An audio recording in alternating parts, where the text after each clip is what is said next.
সাৰথী কিতাপখনৰ ইংৰাজী ভাঙনি কৰা কিমান টান হ'ব যে পঢ়িছে গম পাব যে সাৰথী কিতাপখন কিমান মূল্যৱান কিতাপ লিখিছিলে ত্ৰিদীপৰ কোন হয় ত্ৰিদীপে সেইটো বাৰু উল্লেখ কৰিব ইয়াতে 1 মিনিটৰ ভাষণত কলেজৰ প্ৰথম অসমীয়া অধ্যাপক কোন আছিলে অসমীয়া ভাষাটো আৰম্ভ কৰা হৈছিলে তাৰ আগলৈকে অসমীয়া ভাষী বুলিয়ে ক'ব লাগিব কিন্তু সত্যনাথ বৰা ইয়াত সৰু এটা গল্প কৈ ক'ব পাৰোঁনে বাৰু ৰাইজ আজি এই দিনটোত যদি মই মোক আমন্ত্ৰণ কৰা হৈছে ছাৰৰ কথা যদি আমি মনলৈ আনো একেষাৰে পাতাল ভৈৰৱীৰ কথা আহে যাৰ বাবে তেওঁক সাহিত্য একাডেমী পুৰস্কৃত কৰা হৈছিলে বেলি তৰাৰ পোহৰে আমাৰ চকুত গোটে চমক লগালে যি দেশত ভোগ গৈছে দিবৰ আছে অধিকাৰ তাৰ আভাস আমি ছাৰৰ সাহিত্যত সদায় পাওঁ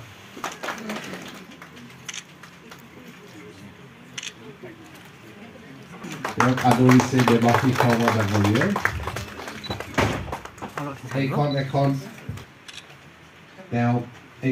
এখন মানপত্ৰ দিয়া হৈছে চহী কৰা এটা প্ৰতীক য'ত লিখা আছে যে তেওঁ ডক্টৰ লক্ষ্মীনন্দন বদনা কৰা এখন কিতাপ 2021 চনৰ 3 জুনত দেউতাৰ পৰলোক প্ৰাপ্তি হৈছিলে সেই বছৰে আমি দেউতাৰ জন্মদিন 15 জুনত আমি সেইদিনাই ঠিক কৰিছিলোঁ যে অহা বছৰৰ পৰা 2022 চনৰ পৰা আমি দেউতাৰ নাম চিৰযুগমীয়া কৰিবৰ বাবে আৰু অসমীয়া সাহিত্যৰ সংস্কৃতিৰ উন্নতি সাধনৰ অৰ্থে কেইটামান পদক্ষেপ ল'ম প্ৰথম পদক্ষেপ হিচাপে আমি প্ৰত্যেক বছৰে 15 জুনত ডক্টৰ লক্ষ্মীনন্দন বৰা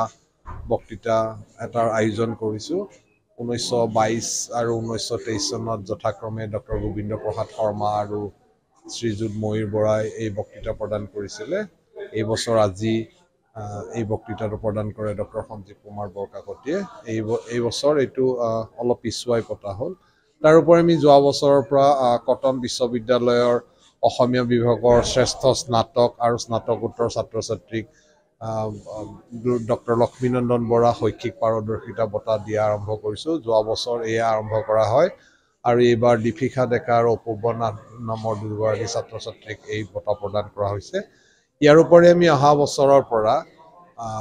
ভাবিছোঁ আৰু কিছুমান পদক্ষেপ ল'ম যেনে ডক্টৰ লক্ষ্মীনন্দন বৰাৰ সাহিত্য কৰ্মৰ ওপৰত যিসকলে গৱেষণা কৰি আছে তেওঁলোকক এককালীন বৃত্তি দিয়া হ'ব আৰু আমি অসমৰ সাহিত্য জগতলৈ বৰঙণি আগবঢ়োৱা প্ৰথিতযশা এজন সাহিত্যিকক ডক্টৰ লক্ষ্মীনন্দন বৰা জীৱনজোৰা সাধনা বঁটা দিয়াৰ ধাৰ্য কৰিছোঁ তাৰোপৰি যিগৰাকী ব্যক্তিয়ে এই বঁটা লাভ কৰিব তেখেতৰ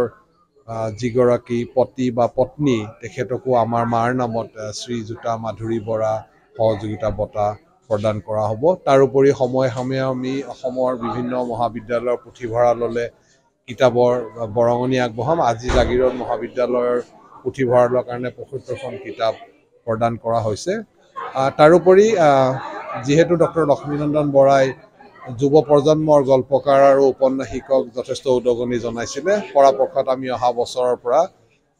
প্ৰত্যেক বছৰে নহ'লেও দুবছৰৰ মূৰে মূৰে 40 বছৰ বা 45 বছৰৰ তলৰ গল্পকাৰ বা উপন্যাসিকক ডক্টৰ লক্ষ্মীনন্দন বৰা সাহিত্য বঁটা দিব খুজিম আৰু তাৰোপৰি বিভিন্ন সাহিত্যৰ ক্ষেত্ৰত অসমৰ যদি কিবা ধৰণৰ প্ৰয়োজন হয় আমি আমাৰ পৰিয়ালৰ ফালৰ পৰা আৰু ন্যাসৰ ফালৰ পৰা আমি সহযোগিতা সদায় আগবঢ়াই যাম ধন্যবাদ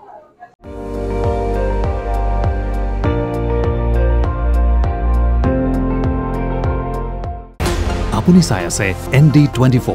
সৰ্বশ্ৰেষ্ঠ নহয় সৰ্বোত্তমৰ দৌৰ